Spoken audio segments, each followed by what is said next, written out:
আমি এই সমিতি আজ 10 বছর ধরে করছি। আমাদের এটা কোনো লাভ নেই, এটা গরিবের জন্য সবাই একত্রিত হয়ে সবাই আমরা এই গোষ্ঠ পাই, তাতে সবার মনে আনন্দ লাগে। এই পরিপ্রেক্ষিতে আমি এই সমিতিটা করে রাখি। এই খয়েকচারা, আগরাকুন্ডা, কেবাড়িয়া, এই 3 গ্রামের কিছু কিছু আংশিক লোক যারা গরিব, তারা আমার কাছে প্রতি সপ্তাহে 100 টাকা হিসাবে টাকা জমা দেয়। আমি 52 সপ্তাহে 5200 টাকা নিয়ে আমি 8 কেজি করে মাংস দিই। হ্যাঁ, তাতে সবাই খুশি হয়। কিন্তু 8 কেজি মাংস কেনার মতন কারোর ট্রফিক নাই একবারে, তাই তারা এই অল্প অল্প সারে দিয়ে তারা এই মাংস নিয়ে তারা এই যে উৎসব করে এবং সবাই আনন্দ পায়।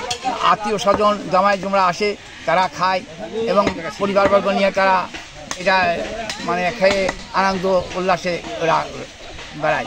আর বিশেষ করে আমরা এখানে যে সমস্ত গরিব মানুষদের নিয়ে দিই, তারা একত্রিতভাবে একবারে কিনা মতো তাদের কোনো ট্রফিক জটে না।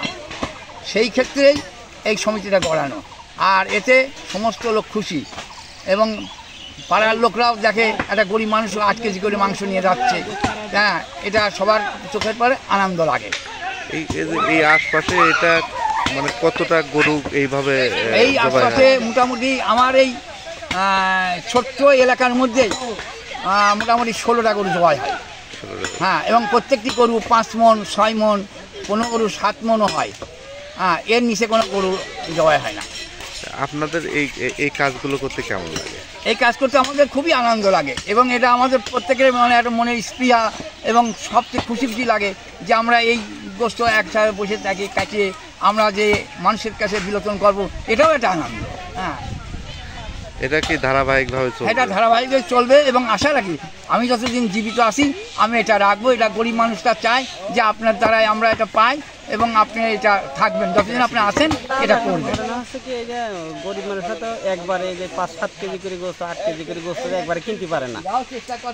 এই জন্যই আমরা হচ্ছে অল্প অল্প করে প্রতি সপ্তাহে 50 টাকা কিংবা কেউ 100, কেউ 150, কেউ 200 করে দিয়ে সারা বছর টাকা গোছায় এই ঈদের সময় ওই টাকাটা একবারে এদের কাছে জমা থাকে, একটা লোকের কাছে জমা দেয়, সে তার মাধ্যমে এই গোষ্ঠগুলো নেয়। এখন গরিব মানুষ, একটা গরিব মানুষ তার ওই 5 কেজি গোস্ত একবারে দিতে কিনা সম্ভব না।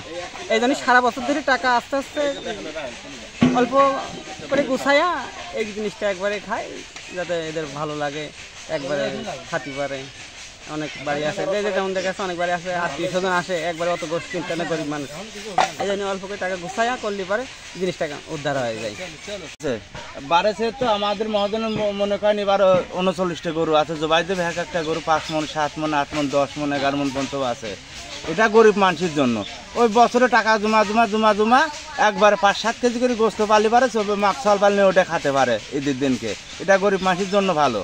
ওইটা একবারে তো আপনার টাকা গোছায় একবারে একদিনকে 1 কেজি গোস্ত কিনা সম্ভব না, বুঝতে পারলেন? এই দিনে গরিব মানুষের জন্য সুবিধা। ব্যস্ততা কেমন আপনার এই সময়? আমার খুব ব্যস্ততা, মনে করেন এই আজ ছিঁড়ি খেয়ে আসছে, আবার রাতে 9টায় বাড়ি যাবো না, আবার ছিঁড়ি খেয়ে আসবো না, খুব ব্যস্ততা এবার। আপনার নাম কি? আমার নাম লিবান শেখ মোহাম্মদ।